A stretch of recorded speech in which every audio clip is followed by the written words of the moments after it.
Uzkiza jauna.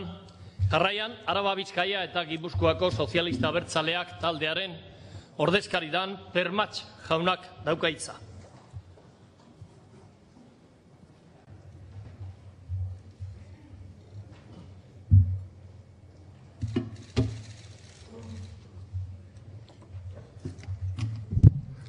Egun on guztioi, lehenik eta behin hemen azpimarratu den bezala, guk hitz hartzerakoan, lehenik eta behin langilei eta bere senitartekoei gure elkartasuna adierazi nahiko genieke.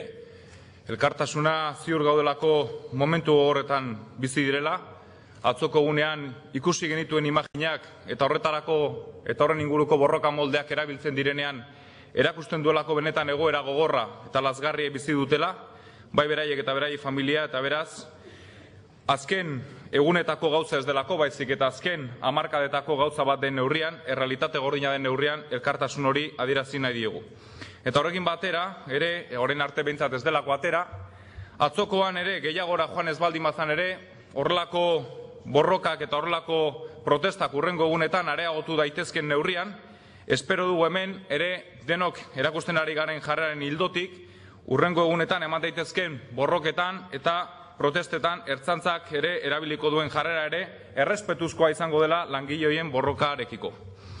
Bigarrenik ere, esan nahiko genuke hemen aipatuen bezala, nolabait guk ere kezka handiz ikusten dugula nolabait momentu honetan eta sektore honekiko gertatzen ari den guztia.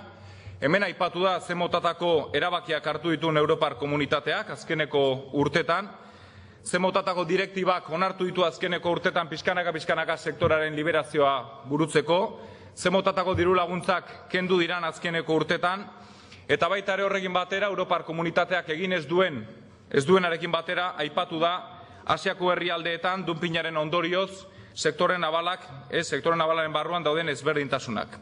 Edozein kasutan, gure ustez, bereziki gaurko egunean zerbait azpimarratu baldin badezakegu, eta bestei kritikatu beharrean, honea, hemen bertan, hemengo administrazioarekiko eta hemengo klase politikoarekiko egin daiteken irakurketa eta egin daiteken kritika da, hain zuzen ere, egungo administrazioen politika neoliberala. Oso ondo dago esatea, Asiako herrietan dunpina praktikatzen dela. Oso ondo dago Europar komunitateari ardura botatzea. Baina hemen azkeneko 20 urtetan, eta hemen aipatu da 10 azkeneko dekadaren arazoa dela, ez. Azkeneko 20 urtetan, la navalen inguruan, astillerosen inguruan egon diren arazo guztien aurrean, zer egin du hemengo administrazioak? Zer egin dute hemengo politikariek?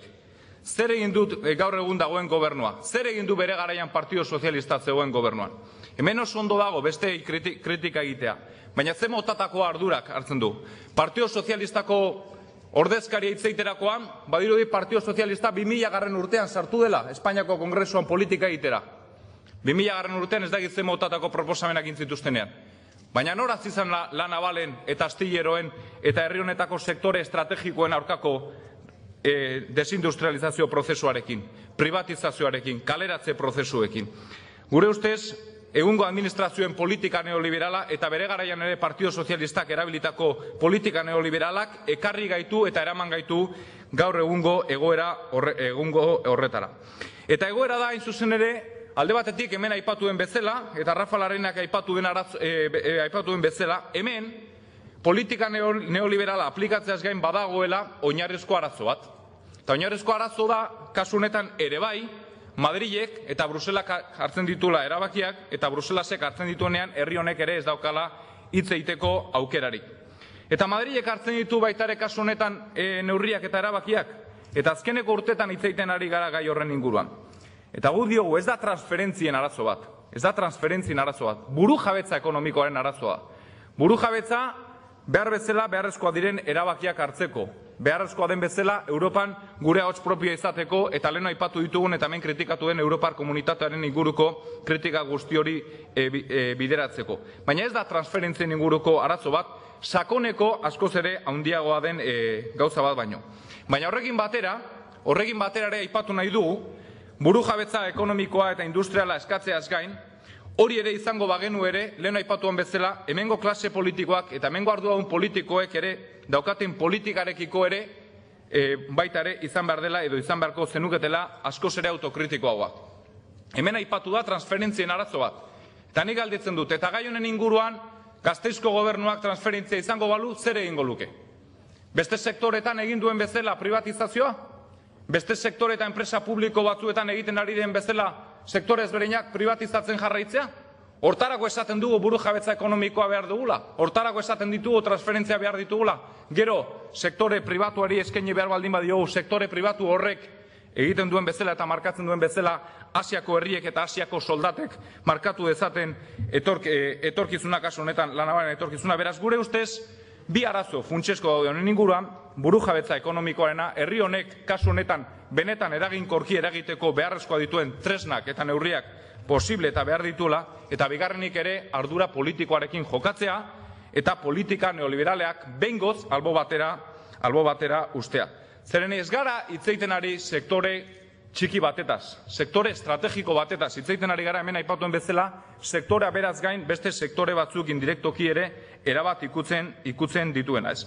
Beraz, arazoi guzti horiengatik iruditzen zaigu berriro ere, 20 urte beranduago edo 15 urte beranduago, gai berdinaren inguruan ari garela hitzeiten, denok atzo ikusi genituen imaginak telediariotan, ikusi genituela Euskaldunako fabriketan orain dela urte pilo bat, eta berriro ere badirudiela, gaur hemen egiten duen bezala, neurri zehatz batzuen inguruan konponbidea bilatuko dula. Eta ez da bilatuko.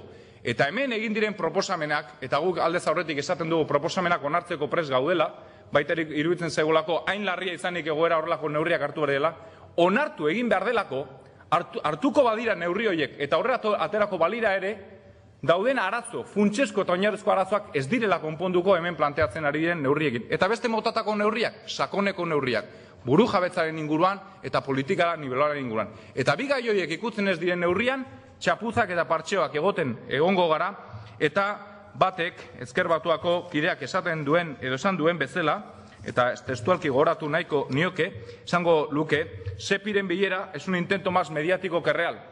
Yo desde luego tengo la sensación, edo sensazioa daukat, hau ere hemen, Partido Socialista, PNV, EA eta Ezker Batuak hau aurkezterakoan ere hori egiten ari direla.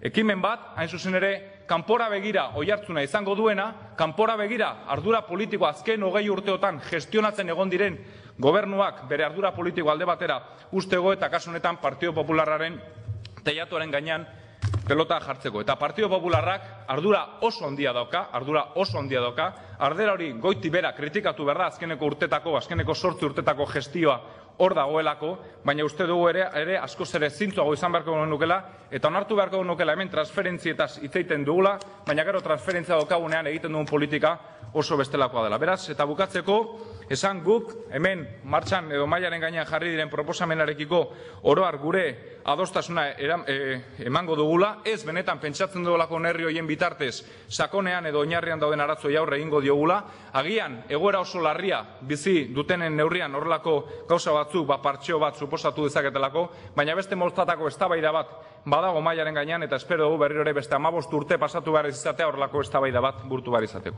Eskerrik asko.